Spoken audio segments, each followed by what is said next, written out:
Hey, hello. Balik lagi di channel Spoiler Moon dan kita akan lanjutkan lagi kisah hidup Fang Yuan.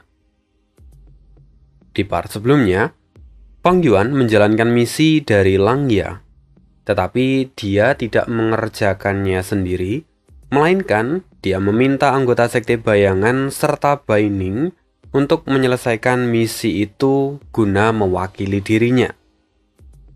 Rupanya memang ada celah dalam aturan Langya.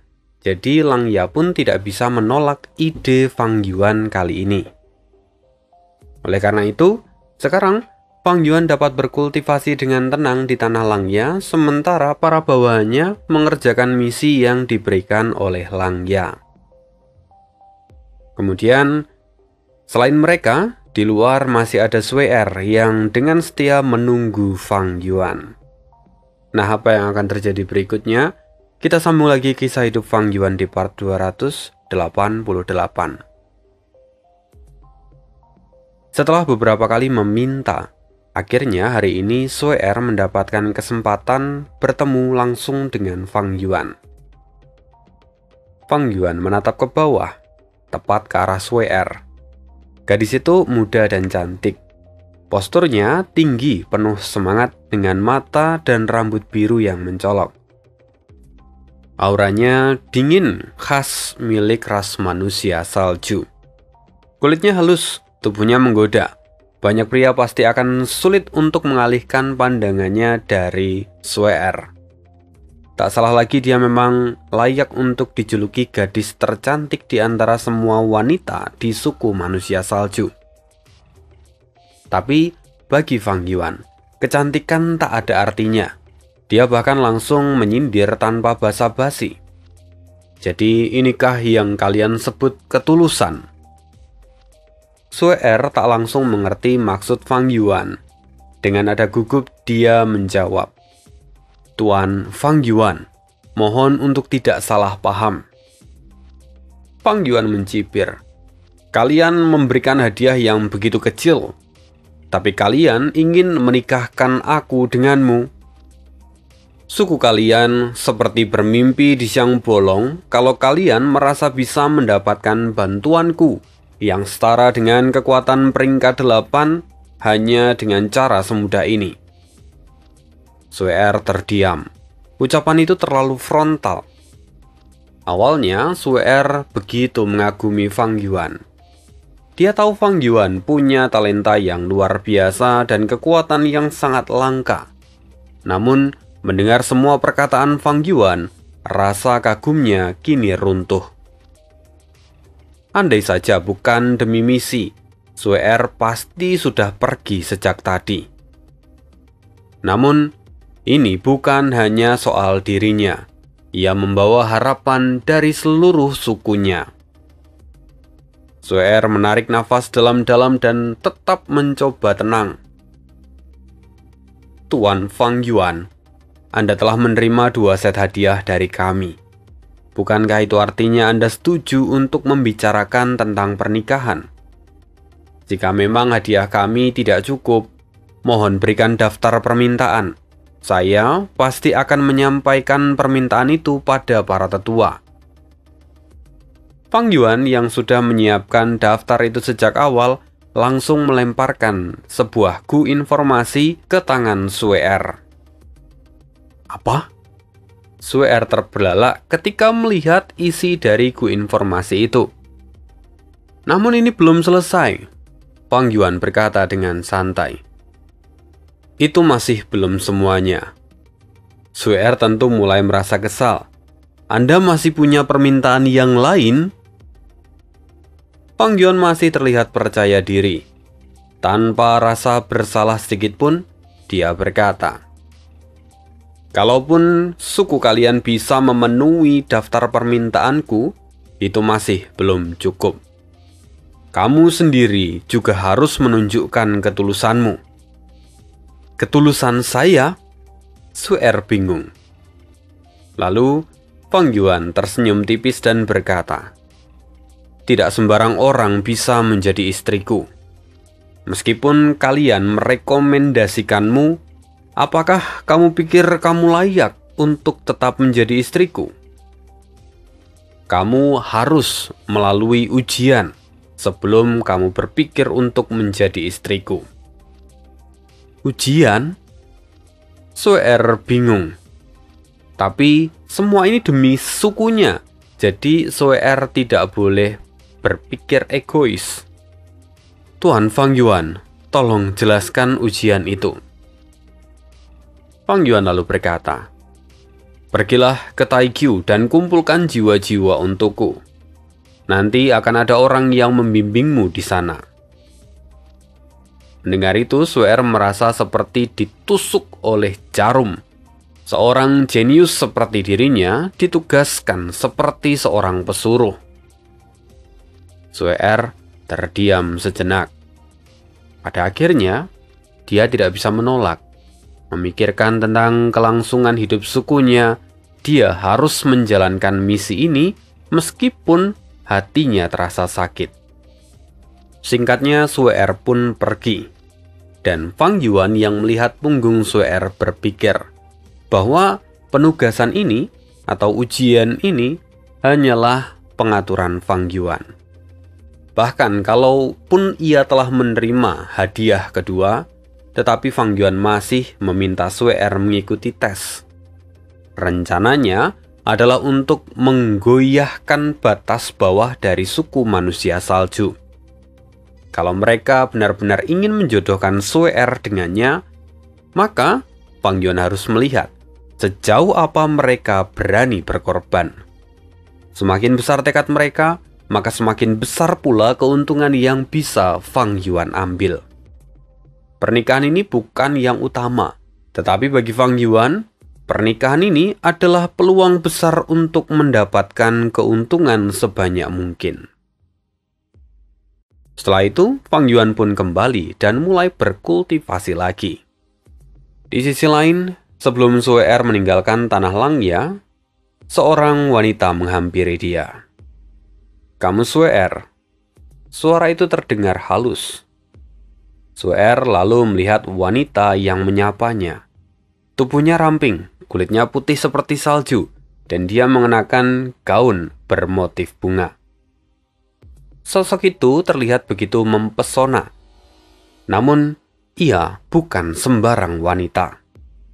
Dia adalah Ying Wuxie yang berada di dalam tubuh Cui Bo. Suer sendiri punya pikiran dalam hati. Siapa wanita cantik ini? Apa hubungan dia dengan Fang Yuan? Dia tidak ada di dalam catatan informasi suku kami. Tetapi kekuatannya jelas bukan kekuatan biasa. Dia memiliki aura dari seorang immortal peringkat 7. Suer tampak curiga. Tetapi karena sikap dari Ying Wuxie begitu sopan, Suer pun tersenyum dan menjawab, "Ya, saya Suer. Kakak cantik, bolehkah saya tahu siapa nama Anda?" Ying Wuxie langsung mengerutkan kening. Jujur saja, dulu dia sangat senang menggunakan tubuh ini. Tetapi sekarang, semakin lama semakin tidak nyaman. Karena bagaimanapun, jiwa di dalam tubuhnya adalah jiwa seorang laki-laki. "Jangan panggil aku kakak cantik. Panggil aku Bang Wuxie," ujarnya dengan cuek. "Ayo, aku akan membawamu ke Taikyu. Kita lihat siapa yang bisa mengumpulkan jiwa terbaik dalam waktu yang sama." "Baik," kata Suer yang kemudian mengangguk. Meskipun dalam hatinya dia penuh dengan tanda tanya. Ia berjalan di belakang Ying Wuxie dan terus menatapnya dari belakang. Wanita ini aneh sekali. Kenapa dia malah minta dipanggil Bang? Jadi kalau di naskah aslinya itu dia dipanggil kakak laki-laki. Cuman rasanya kok aneh kalau disebut kakak laki-laki. Di Indonesia kayak kurang familiar aja gitu ya. Maka kemudian di sini aneh rubah sedikit menjadi kata Bang. Kemudian mereka berdua keluar dari tanah terberkati Langya dan tiba di Taikyu lewat formasi teleportasi Gu yang dimiliki oleh Sekte Langya. Begitu tiba, rasa gugup langsung menyergap Suer. Tempat ini terkenal akan bahayanya. Binatang buas berkeliaran di mana-mana, dan sekarang dia justru ditugaskan di tempat ini. Cepat, ayo terus bergerak. Waktu sangatlah berharga. Kita harus terus bekerja keras. Itulah makna dari hidup, kata Yinggu Xie yang terus mengoceh dengan penuh semangat. Tentu saja ini adalah efek dari gerakan pembunuh yang sebelumnya Fang Yuan gunakan pada Yinggu Xie. Sekarang dia itu meledak-ledak dan berapi-api penuh dengan semangat. Melihat Yinggu Xie, Sue Er makin bingung. Perempuan ini terlalu aneh. Wajahnya cantik, tapi perilakunya seperti seorang laki-laki yang berisik. Agak tersinggung sih. Setelah itu mereka pun terbang di atas dataran Taikyu. Di atas sana, Sue Er bertanya-tanya, apakah tidak apa-apa kalau terbang seperti ini? Wajahnya tampak khawatir, karena ini hal yang lumrah. Dataran Taikyu itu dipenuhi dengan binatang buas. Kalau mereka terbang, mereka itu tidak memiliki perlindungan apapun, dan para binatang buas dapat melihat mereka dengan mudah. Tapi sejauh mereka terbang, rupanya tidak ada satupun binatang buas yang menyerang mereka. Kini perlahan rasa khawatir Sue Er mulai memudar dan digantikan dengan rasa takjub. Area sekitar formasi teleportasi rupanya sudah dikuasai oleh Sekte Langya. Mereka bahkan sudah menjelajahi dataran Taikyu sampai sejauh ini. Aku harus mengirimkan informasi ini kepada sukuku. Setelah itu, Sue Er langsung mengirimkan informasi ke sukunya untuk mengabarkan semua yang ia lihat. Kemudian tidak lama setelah itu, Sue Er merasakan sesuatu dan menoleh. Oh, itu kawanan naga gajah. Yinggu Xie pun langsung menoleh ke arah yang sama. Dalam hati, dia mengakui bahwa Sue Er itu punya kelebihan. Bahkan, Yinggu Xie sendiri baru menyadari keberadaan naga gajah setelah Sue Er mengatakannya. Setelah itu, Yinggu Xie pun mengubah arahnya dan berkata, makhluk itu masuk dalam daftar yang diberikan Fang Yuan. Ayo kita tangkap. Sue Er tidak terkejut. Ia tahu memang ini adalah bagian dari misi yang ia terima. Lalu mereka pun mendarat, dan Yinggu Xie langsung melepaskan teknik dari jalur jiwa. Suaranya menggema, membuat semua naga gajah itu tumbang tak sadarkan diri dalam satu gerakan. Hal itu tentu membuat Sue Er terkejut. Teknik ini sungguh luar biasa. Tapi kenapa dia yang punya aura dari jalur air, namun malah menggunakan jurus dari jalur jiwa? Sue Er bertanya-tanya. Namun Sue Er tidak berani mengatakannya secara langsung. Faktanya Yinggu Xie memang hanya memiliki sedikit gu, dan semua gu itu berasal dari jalur jiwa. Otomatis Yinggu Xie hanya bisa menggunakan jalur jiwa untuk melakukan tugasnya seperti ini. Sekalipun tubuh yang ia gunakan itu memiliki tanda dao dari jalur jiwa. Agak bertentangan, tapi tidak masalah. Pada akhirnya, semua naga gajah itu berhasil diamankan.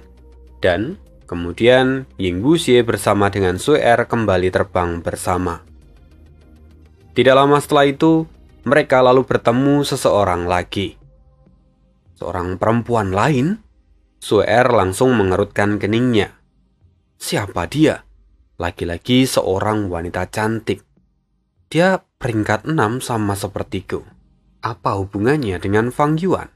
Sue Er tampak mengerutkan kening. Melihat begitu banyak orang berbakat di sekitar Fang Yuan, hal ini membuat Sue Er mulai mempertanyakan kredibilitasnya sendiri. Kenapa? Karena dia itu adalah keturunan berbakat dari suku manusia salju. Dia disebut jenius, tidak diragukan lagi. Tetapi sayangnya, suku manusia salju punya satu kekurangan besar, yaitu sumber daya yang sangat terbatas.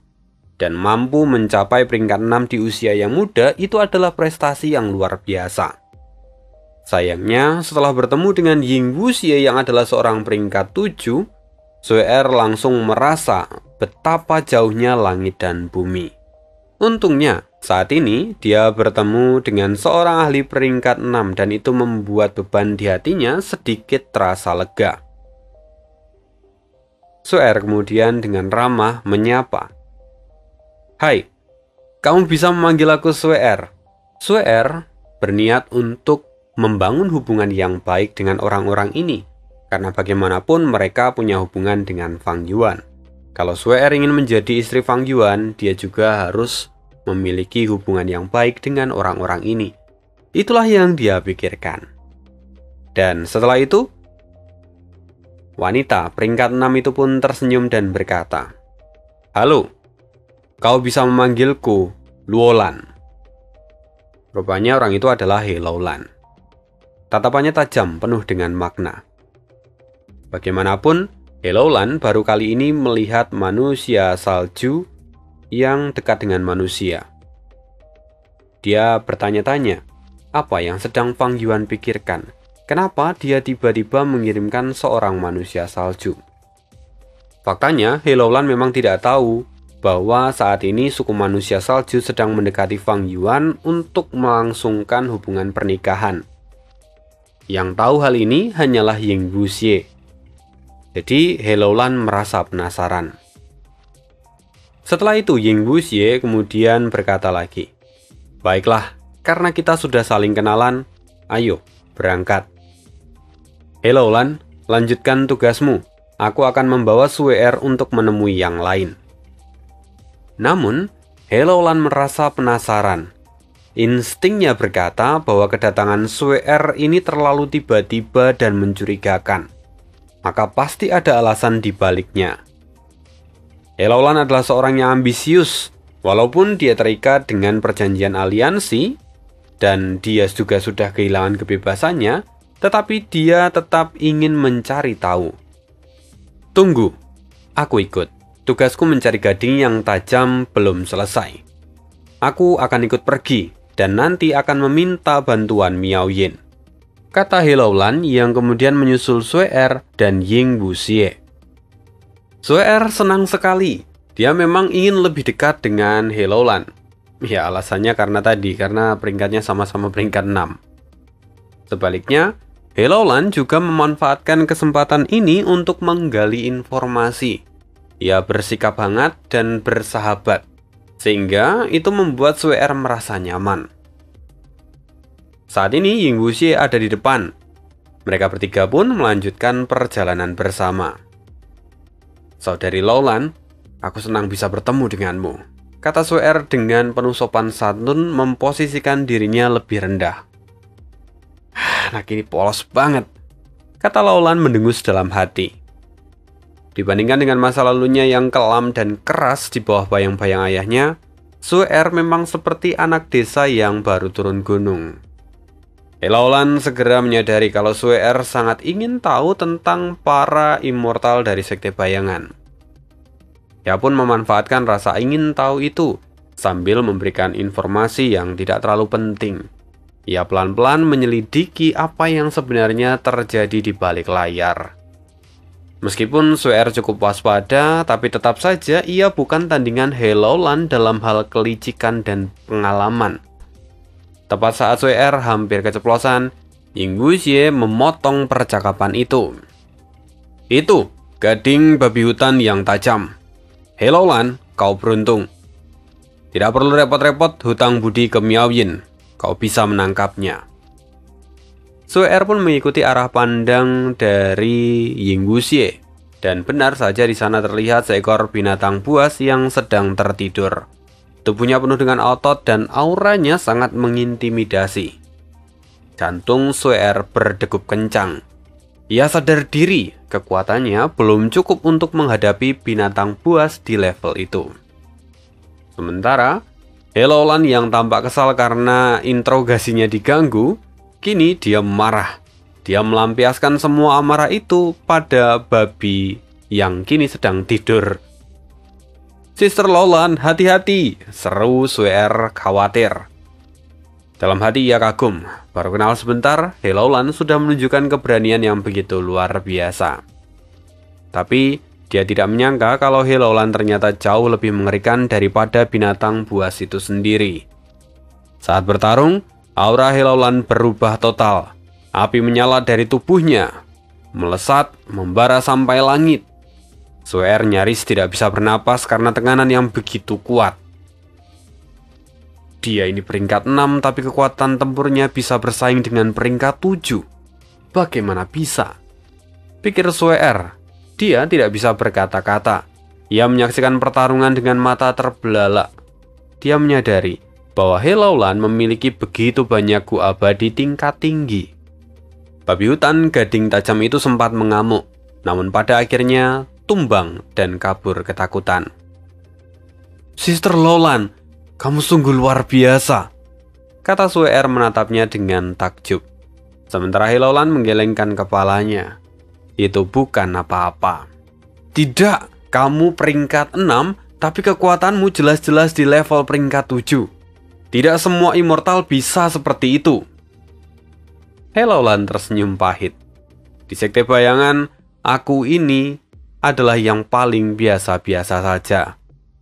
Mendengar itu, jantung Sue Er berdegup makin kencang. Lalu He Laolan melanjutkan, "Nanti kamu akan mengerti sendiri. Sekarang ayo pergi." Meskipun tugasnya sudah selesai, He Laolan memutuskan untuk tidak kembali. Dia ingin memperkenalkan Sue Er kepada anggota sekte bayangan lainnya.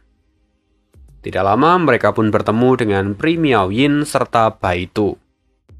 Baitu yang sebenarnya punya peringkat 6, terlalu lemah untuk menjelajahi Taikyu sendirian. Karena itu, Fang Yuan dengan sengaja memasangkannya dengan Pri Miao Yin. Memang, Baitu bisa berubah menjadi harimau hitam. Ketika ia melakukan transformasi itu, kekuatan dan tingkat kultivasinya pun meningkat ke peringkat 7. Tetapi bentuk itu tidak stabil dan tidak bisa bertahan lama. Jadi akan lebih baik kalau Baitu tidak pergi sendirian. Begitu mereka bertemu, Miao Yin menyapa dengan ramah. Baitu pun kemudian menyapanya juga. "Kamu manusia salju immortal? Ah, ini pertama kalinya aku melihat seorang manusia salju yang bisa sampai ke ranah immortal." Sue Er merasa semakin canggung. Pri Miao Yin dikenal sebagai salah satu wanita tercantik di perbatasan selatan. Sosoknya sangat memikat dengan gaun merah muda melambai-lambai. Pesonanya nyaris tak bisa dihindari. Sementara Baitu yang terlihat polos dan mengemaskan itu membuat dia sangat menarik. Keduanya memiliki aura yang berbeda, tapi keduanya memiliki daya tarik yang luar biasa. Sue Er bahkan minder di hadapan mereka. Setelah itu mereka ngobrol sebentar. Semua orang bersikap sangat hangat pada Sue Er. Tapi Sue Er tahu mereka juga sebenarnya penasaran pada dirinya. Sue Er berusaha untuk diam. Bukan karena dia ingin menyembunyikan sesuatu, tapi karena suasananya terasa menekan. Kenapa dia harus ada di sini? Ya, untuk jadi calon istri Fang Yuan. Tetapi melihat semua wanita yang begitu luar biasa ini, Sue Er merasa malu. Haruskah dia benar-benar menyatakan niatnya untuk menjadi istri dari Fang Yuan? Bukankah kalau dia mengatakan itu hanya akan menimbulkan masalah? Itulah yang dipikirkan Sue Er. Pertanyaan-pertanyaan itu benar-benar menekannya seperti gunung. Hubungan mereka dengan Fang Yuan sebenarnya seperti apa? Sue Er terlalu banyak berpikir, karena pada kenyataannya hubungan mereka sangatlah sederhana. Namun sebagai orang luar, Sue Er otomatis menaruh banyak pertanyaan. Dan itu wajar, siapa yang tidak salah paham dengan situasi seperti ini. Ying Wuxie tersenyum, dia lalu berkata pada Sue Er, "Sekarang, kamu sudah bertemu dengan para Gu Immortal dari Sekte Bayangan. Tapi masih ada satu orang lagi yang sangat istimewa." Sue Er langsung menjadi tegang. Kata istimewa ini memiliki banyak makna. Namun dia tidak sempat bertanya, Ying Wuxie sudah melanjutkan. Namanya Bai Ningbing. Dia bukanlah anggota sekte bayangan, tetapi sekutu kami. Kami pernah bertarung bersama. Meskipun dia juga adalah peringkat 6, tetapi dia adalah orang yang memiliki kekuatan tempur tertinggi di antara kami. Mendengar itu, Sue nyaris tak bisa mempercayai apa yang ia dengar. Jadi, Bai Ningbing itu jauh lebih kuat daripada Sister Lowland? Lowland mengangguk. Aku cuma kelas menengah di antara kami. Dia adalah yang tertinggi. Mata Sue terbelalak. Astaga, apa tempat ini isinya semua adalah monster? Peringkat 6 tetapi jadi yang terkuat. Siapa sebenarnya orang ini? Ying Wuxie tahu bahwa Sue sangat kebingungan. Dia tersenyum lalu berkata, "Sekarang ayo kita ke sana. Aku sudah memberimu penjelasan supaya kamu tidak terkejut. Dia sedikit berbeda dengan kami." Akhirnya mereka pun terbang menuju lokasi Bai Ningbing. Ledakan terdengar di mana-mana. Ledakan itu bahkan sampai mengguncang langit dan suara geraman binatang buas terdengar begitu menyayat. Saat mereka tiba, Sue langsung terpaku. Kini Bai Ningbing bertarung sendirian di tengah-tengah medan pertempuran dan dikelilingi oleh para binatang buas kuno. Tidak jarang di antara mereka juga terdapat binatang buas kuno terpencil. Melihat kedatangan mereka, Bai Ning lalu berseru, "Kalian datang tepat waktu. Aku menemukan tempat yang bagus. Bantu aku." Sue benar-benar terpukau ketika melihat wajah Bai Ningbing yang ternyata sangat cantik. Kecantikannya begitu memukau hingga Sue yang dikenal sebagai wanita tercantik di suku manusia salju tidak bisa mengatakan apapun. Sue semakin terpukul. Pantas saja aku dihiraukan. Fang Yuan benar-benar dikelilingi wanita yang cantik dan penuh bakat. Aku bahkan merasa tidak bisa bersaing dengan mereka. Mereka pun kemudian bertarung, dan setelah semua selesai, Bai Ning kini akhirnya mendarat dan berkumpul dengan mereka. Auranya masih sangat luar biasa, membuat suasana di sekitarnya tetap terasa mencekam. Sue benar-benar terpana melihat sosok Bai Ning. Bukan hanya cantik, tapi juga kuat. Dia terlalu sempurna. Saat itu juga Sue merasa dirinya seperti bunga kecil yang baru tumbuh. Sementara Bai Ningbing adalah mawar abadi yang mekar di puncak gunung es tak terjangkau. Bai Ning melihat ke arah Sue. Dia kemudian berkata, "Jadi, kau yang dikatakan dari suku manusia salju itu?" Mendengar pertanyaan ini, Sue buru-buru mengangguk. Dia tampak gugup. Iya, saya Sue." Bai Ningbing menatapnya dari atas sampai bawah. Dia lalu mengangguk. "Kau lebih kuat dari yang aku bayangkan." Ini tidak mengecewakan. Sue terkejut karena dia tidak pernah membayangkan kalau dia akan dipuji. Tapi belum sempat Sue merespon, Bai Ningbing berkata, "Kita perlu buru-buru. Tempat ini mulai ramai. Binatang-binatang buas yang peka akan pertarungan akan segera datang mencari masalah." Ying Wuxie pun mengangguk. "Kita juga sudah selesai berkeliling. Sue sudah bertemu dengan semua anggota. Sekarang tinggal masalah kerjasama. Jadi ayo tinggalkan dulu tempat ini." Setelah itu, Bai Ning kemudian memimpin mereka semua berjalan ke arah utara. Sue mengikuti semua orang, dan tanpa sadar, ia berjalan di sisi paling belakang. Perasaannya benar-benar campur aduk. Dia dipenuhi dengan pertanyaan, mengapa Fang Yuan dikelilingi begitu banyak keindahan? Selain itu, mereka semua adalah orang-orang yang berbakat. Sue semakin sadar, kenapa Fang Yuan bahkan tidak melihatnya sama sekali.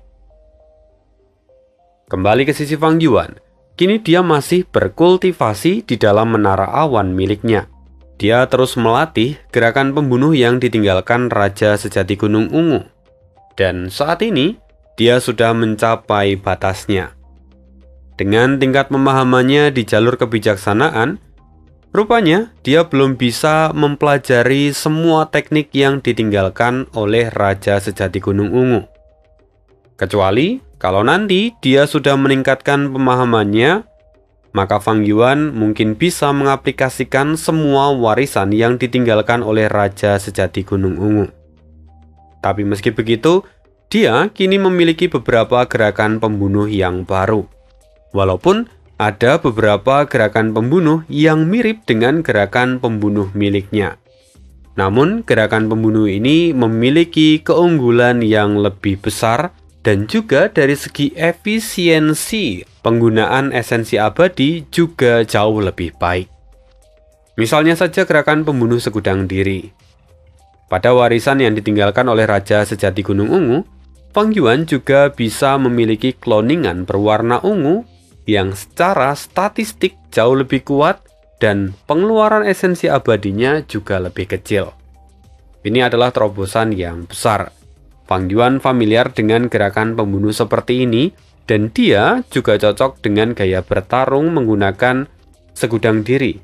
Maka gerakan pembunuh yang ditinggalkan oleh Raja Sejati Gunung Ungu ini akan sangat meningkatkan kekuatannya. Fang Yuan terus mengulang latihannya setiap hari. Sampai sekitar setengah bulan kemudian, Lang Ya tiba-tiba mengiriminya pesan. Suara Lang Ya tampak panik. Fang Yuan, cepat bantu aku. Seekor binatang buas abadi telah muncul di dataran Taikyu. Kini beberapa manusia berbulu sampai terjebak dan tidak bisa melarikan diri. Pada saat yang sama, kepala naga menerjang ke arah para manusia berbulu. Habislah kita, kata para manusia berbulu yang tampak ketakutan.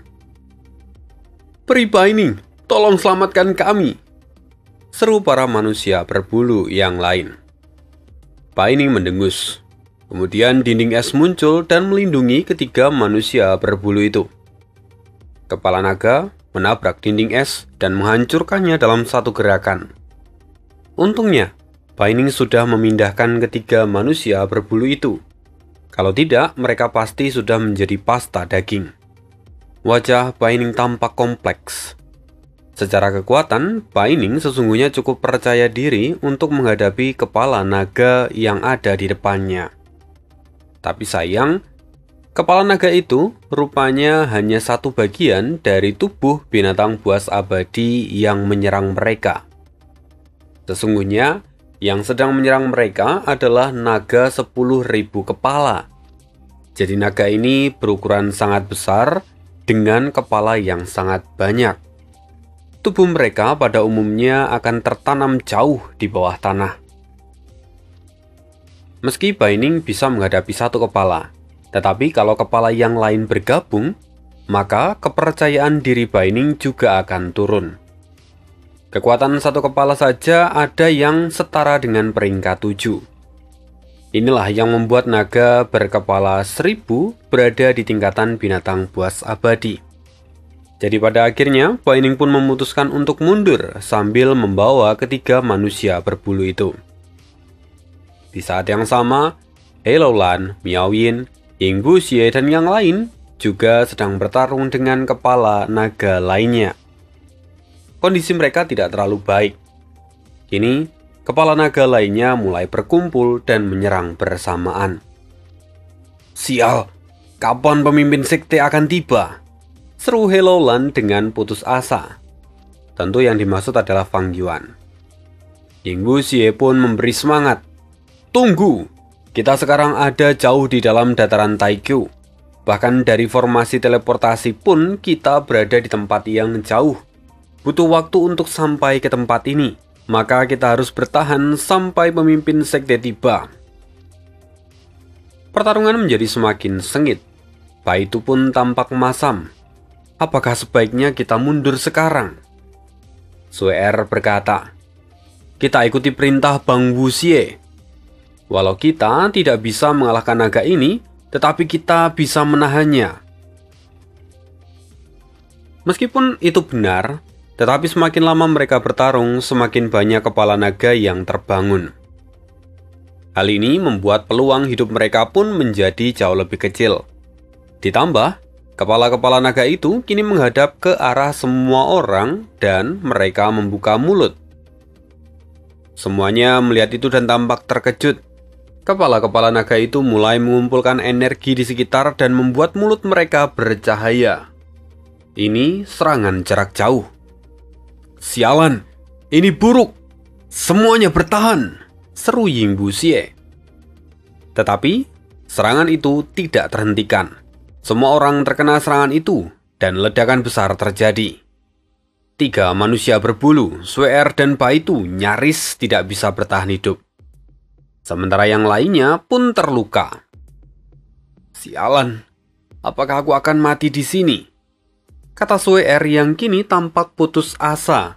Dia bahkan tidak mampu menggerakkan tubuhnya saat ini. "Aku tidak mau mati."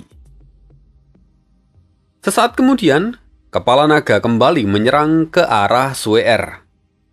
Tapi sebelum kepala naga itu mengenai tubuh Sue Er, tiba-tiba sosok bayangan hitam menarik Sue Er dan membawanya pergi.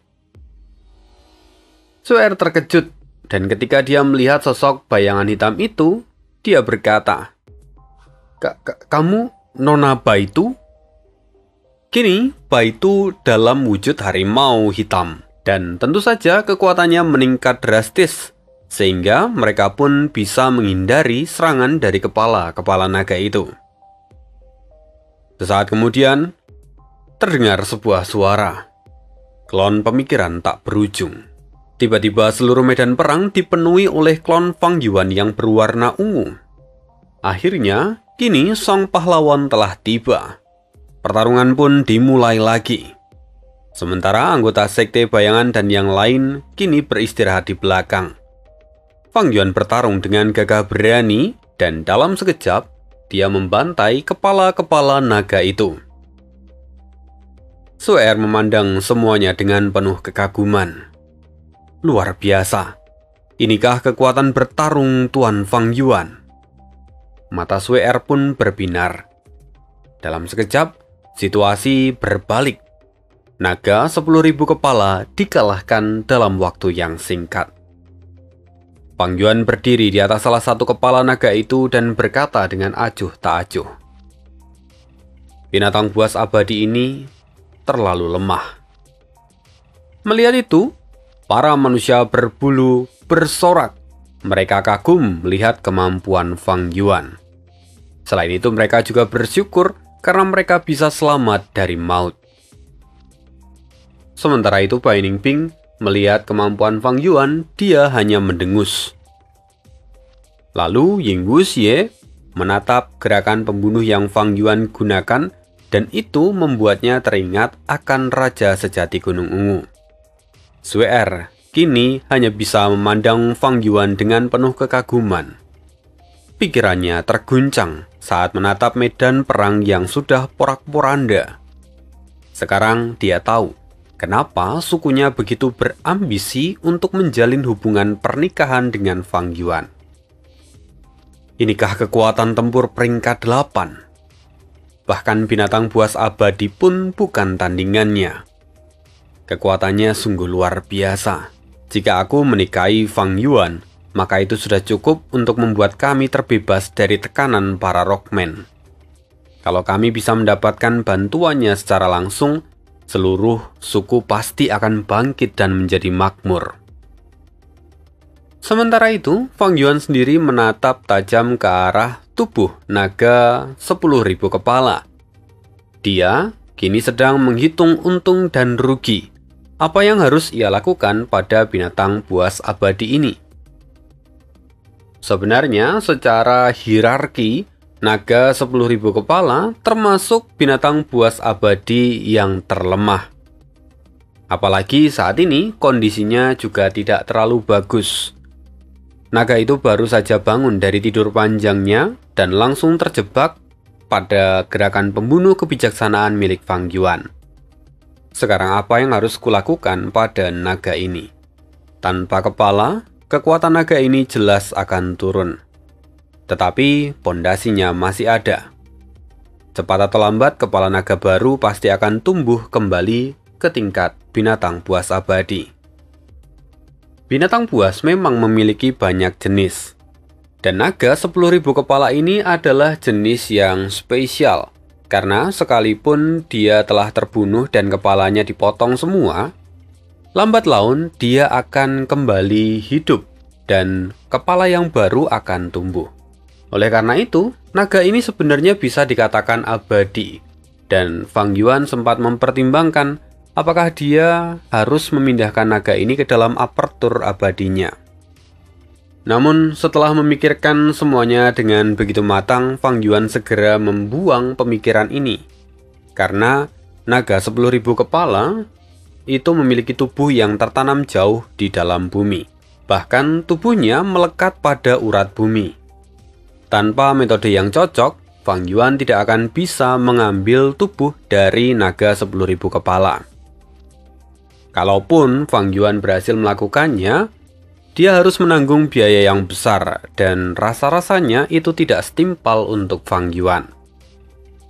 Lalu saat Fang Yuan tengah memikirkan semua itu, Lang Ya tiba-tiba menghubungi Fang Yuan. Fang Yuan tersenyum kecil. Tetua tertinggi, aku ingin menjual naga 10.000 kepala ini ke Sekte Lang Ya. Binatang buas ini tubuhnya masih hidup. Kepala naga yang baru pasti akan tumbuh seiring berjalannya waktu. Karena itu, tetua tertinggi, berapa banyak poin kontribusi sekte yang akan kau tawarkan padaku?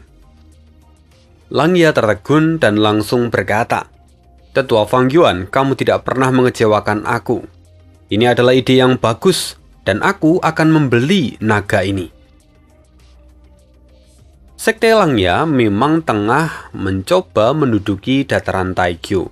Mereka butuh lebih banyak titik dasar untuk membangun formasi teleportasi. Dan mayat binatang buas seperti ini sangatlah cocok untuk dijadikan pondasi. Lagi pula, Taikyu itu sangat luas, jadi kalau hanya memiliki satu pangkalan saja itu jelas tidak cukup. Oleh karena itu, naga ini secara alami dapat digunakan sebagai basis untuk membangun formasi teleportasi yang baru. Setelah itu, Lang Ya pun mulai memberikan penawaran pada Fang Yuan. Tentu Fang Yuan tetap mencari untung dan mencoba menaikkan tawaran itu. Singkat cerita, mereka pun pada akhirnya sepakat dengan angka yang fenomenal. Fang Yuan cukup puas. Dengan semua poin kontribusi ini, maka dia bisa melangkah ke bagian berikutnya, yaitu menyempurnakan Gu rahasia surgawi. Setelah mengatur segalanya, Fang Yuan lalu kemudian meninggalkan Taikyu. Dia kembali ke tanah Lang Ya. Tetapi dalam perjalanan itu, Fang Yuan juga menyadari sesuatu, bahwa dia juga harus memperkuat Sekte Bayangan. Bagaimanapun di masa depan, Sekte Bayangan akan menjadi kekuatan baginya. Melalui pertarungan dengan naga 10.000 kepala kali ini, Fang Yuan cukup membuat evaluasi bahwa dia juga harus segera membuat pengaturan supaya Sekte Bayangan menjadi lebih kuat. Kira-kira begitulah kisah hidup Fang Yuan hari ini, dan kita akan lanjutkan lagi kisahnya di part berikutnya. Terima kasih, see you again di next video, dan bye.